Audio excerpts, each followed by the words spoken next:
Well, meanwhile, a whistleblower is expected to issue a stark warning to lawmakers today that the U.S. has become, quote, the middleman in a multi-billion-dollar migrant child trafficking operation at the border. Joining me now is Republican Texas Congressman Pat Fallon for more on this. Congressman, the headline of this story is horrifying, that the United States government would somehow play the middleman in this. Is that true? David, thank you for having me on. Absolutely.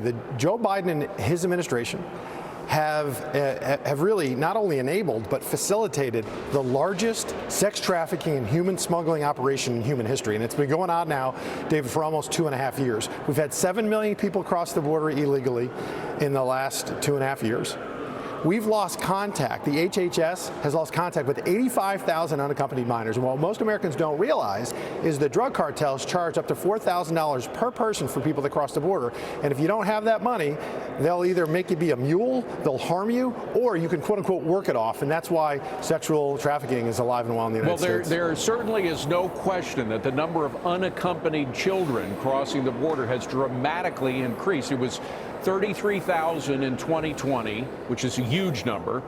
Then in 2022, 2 years later, it went up to 152,000. And look at this, just so far this year, and we've only gone through a third of the year, 70,000. That could lead to 210,000 or even higher for the full year. So the numbers have dramatically increased. But again, I just want to be clear. It's not necessarily the government is helping, specifically, consciously helping traffickers of children in this awful crime. It's just that could be the consequence of their actions, right? David, there's no doubt it's a consequence of their actions. You just said and stated those figures. It's about 700% worse right now than it was under Donald Trump in his last year in office. And that's what happens when you have these soft immigration policies that are allowing people to come in droves. The drug cartels are some of the most evil people on the planet, terrible. And they are controlling, they're controlling our southern border, not the federal government.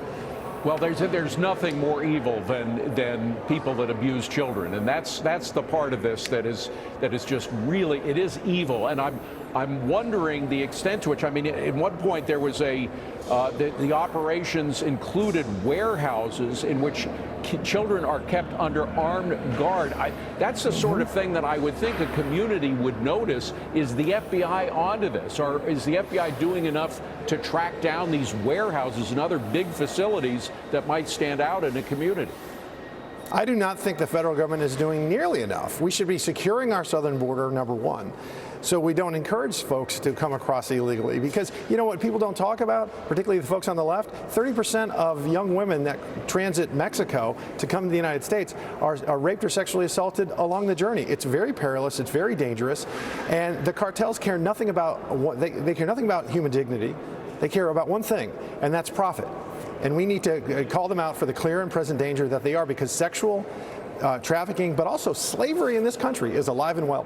Congressman, I just want to switch gears because I know you're very interested in hearings about what happened in Afghanistan, the Afghanistan withdrawal, which the White House, frankly, kind of whitewashed their own responsibility for some of the awful things that happened during that withdrawal as a result of the way it was carried out.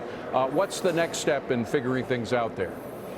Well, we've had a hearing, and we had a hearing in the Oversight Committee. We need to have another hearing, I believe, on the Armed Services Committee, of which I said on both, because what ended up happening, Joe Biden promised, you remember, David, before the withdrawal, that this wouldn't be like another Vietnam, and it was almost exactly like another Vietnam.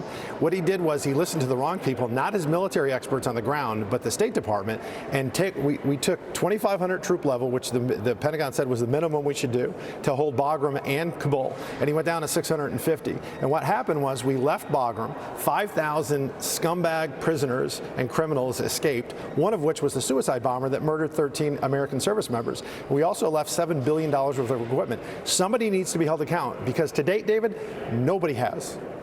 Well, we'll see if the details of that come out. I'm sure they will. The question is just how long it will take. Congressman Fallon, good to see you. Thank you for being here. Appreciate it.